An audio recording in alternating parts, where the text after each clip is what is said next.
হারুনের হোটেলে তখন একটা বিরাট অংশের ছাত্র সমাজ পথে নেমে এসেছিল।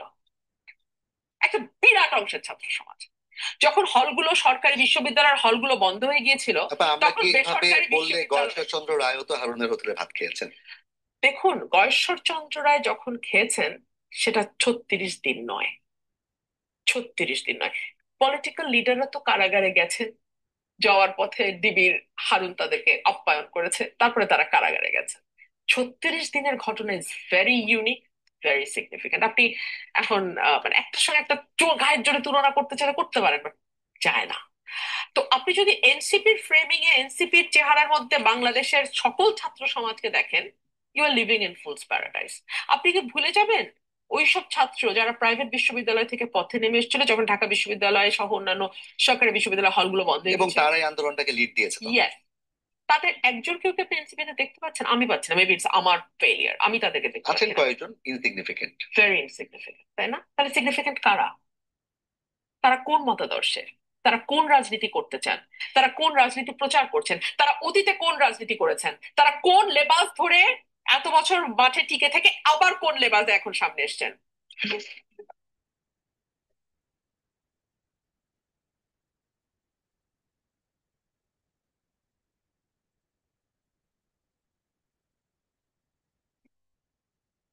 ঐতিহাসিক গণ অভ্যুত্থানে শেখ হাসিনা পালিয়ে যাওয়ার পর একের পর এক বেরিয়ে আসে ব্যাংক খাতের দখল এবং আর্থিক কেলেঙ্কারি।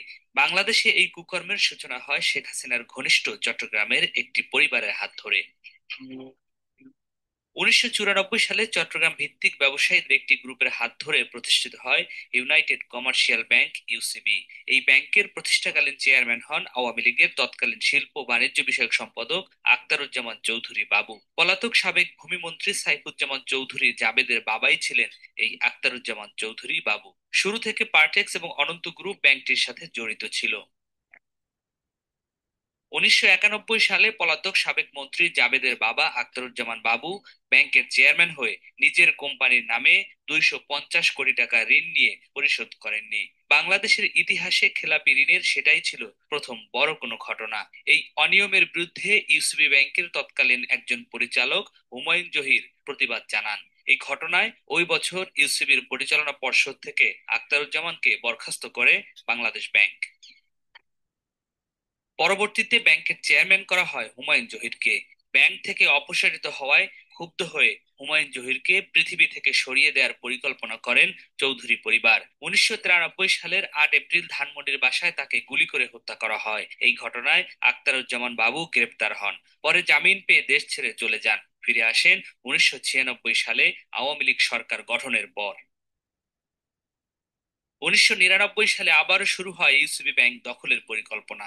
তখন ব্যাংকটির চেয়ারম্যান ছিলেন আওয়ামী লীগের আরেক নেতা জাফর আহমদ চৌধুরী। দুজনেরই রাজনীতির জায়গা ছিল চট্টগ্রাম।